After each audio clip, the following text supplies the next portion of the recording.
السلام علیکم ناظرین، میرے ڈرامے کے اس ایپیسوڈ میں آپ دیکھیں گے مبشرہ باپ سے کہتی ہے ڈیڈ میں زید کے پاس رہنا چاہتی ہوں، اس سے معافی مانگنے کے لیے بھی تیار ہوں۔ زید کا باپ جعفر اپنی بیٹی کو کہتا ہے دیٹس ویری گڈ۔ مبشرہ کہتی ہے ڈیڈ میں ابھی جانا چاہتی ہوں۔ جعفر کہتا ہے بیٹا جاؤ ابھی ریسٹ کرو، کل میں تمہیں خود لے کر جاؤں گا۔ مبشرہ کہتی ہے اوکے۔ عائرہ کبھی گاڑی بیچنے کے لیے جاتا ہے تو کیش میں ان سے پیسے لیتا ہے۔ مبشرہ اور ریان کا کشمالہ کے گھر آتے ہیں تو کشمالہ آتی ہے تو مبشرہ کو کہتی ہے کیسے آنا ہوا اور میرے گھر کا کیا ہوا؟ تو مبشرہ کہتی ہے اپنے گھر واپس آئی ہوں۔ تو کشمالہ کہتی ہے میں ایسے گھر واپس نہیں جاؤں گی جب تک مبشرہ اس بات کی گارنٹی نہیں دیتی کہ میرے اور ریان کے درمیان مبشرہ کوئی بات نہیں کرے گی اور اپنے اور زید کے رشتے میں جو بھی ہوگا مجھے گھر سے نہیں نکالے گی۔ تو مبشرہ کہتی ہے میں گارنٹی دیتی ہوں میں آپ کو گھر سے نہیں نکالوں گی۔ I am really sorry Kashmala. Rayan کہتا ہے میں بھی اس بات کی گارنٹی دیتا ہوں اور جو بات مبشرہ کہہ دیتی ہے وہ حرف آخر ہوتا ہے۔ جعفر اور آصف خوش ہو جاتے ہیں۔ ریان کہتا ہے چلو کشمالہ گھر چلتے ہیں۔ آصف کے آدمی عامر سے پیسے چھین کر لے جاتے ہیں تو عامر کہتا ہے مجھے دے دو، مجھے پیسوں کی ضرورت ہے۔ تو آصف کا آدمی جاوید کہتا ہے پیسے تو تب ملیں گے، یا تو اپنی بہن کا نکاح کر دو میرے ساتھ یا پھر ملک چھوڑ کر چلے جاؤ۔ آصف کا آدمی پیسے چھین کر چلا جاتا ہے۔ عامر پریشان ہو کر ان کے پیچھے بھاگتا ہے۔ آصف زید کا باپ مبشرہ کو کہتا ہے ماننا پڑے گا جعفر نے تمہاری تربیت اچھی کی ہے، تم گھر واپس آ گئی ہو۔ تو مبشرہ آصف سے غصے سے کہتی ہے بٹ انکل آپ نے اپنے بیٹے کی تربیت اچھی نہیں کی۔ آصف یہ سن کر پریشان ہوتا ہے ایم سوری بیٹا، ہو سکتا ہے مجھ سے کوئی کمی رہ گئی ہو۔ عائرہ آصف کے پاس اس کے گھر آتی ہے، کہتی ہے مجھے معاف کر دیں، بخش دیں ہمیں، ہم نے آپ کا کیا بگاڑا ہے، آخر آپ بھی ایک بیٹی کا باپ ہیں، پلیز معافی مانگتی ہوں، منت کرتی ہوں آپ سے۔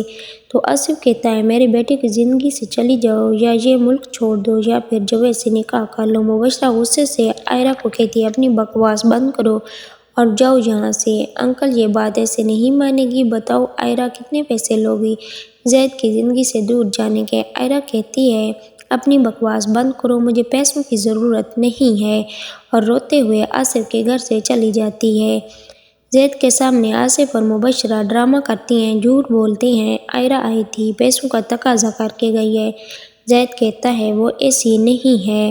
عائرہ کے گھر آصف کا آدمی جاوید آ کر ان کو ڈراتا ہے کہ یہاں سے چلے جاؤ یا عامر اپنی بہن کا نکاح مجھ سے کرا دو۔ عائرہ گھر آ جاتی ہے، یہ حالت دیکھ کر روتی ہے، پریشان ہو جاتی ہے۔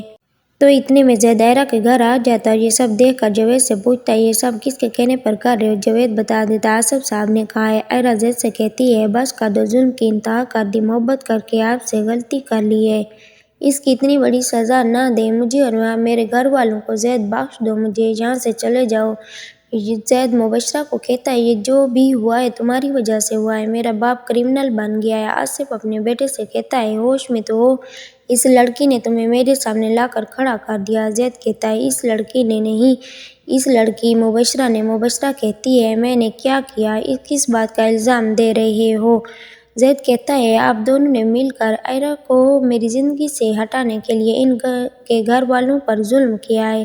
ایک بات آپ دونوں کان کھول کر سن لو، میں جا رہا ہوں اس کے پاس، اس کو نقصان پہنچانے سے پہلے یہ سوچ لینا کہ مجھے نقصان پہنچاؤ گے پھر اس تک پہنچو گے۔ زید کہتا ہے کتنی محبت باقی ہے دیکھتا ہوں بابا، آپ سے ٹرسٹ ٹوٹ گیا ہے میرا، میں آپ سے سیڈ ہو کر جا رہا ہوں۔ مبشرہ پریشان ہو جاتی ہے، عائرہ کا بھائی کو اس صدمے سے اٹیک ہوتا ہے۔ کیا ناظرین عائرہ کا بھائی کی اس حالت کے بعد عائرہ زید کو واپس اپنی زندگی میں جگہ دے پائے گی یا نہیں؟ نیکسٹ ایپیسوڈ دیکھنے کے لیے میرے چینل کو لائک کریں، سبسکرائب کریں۔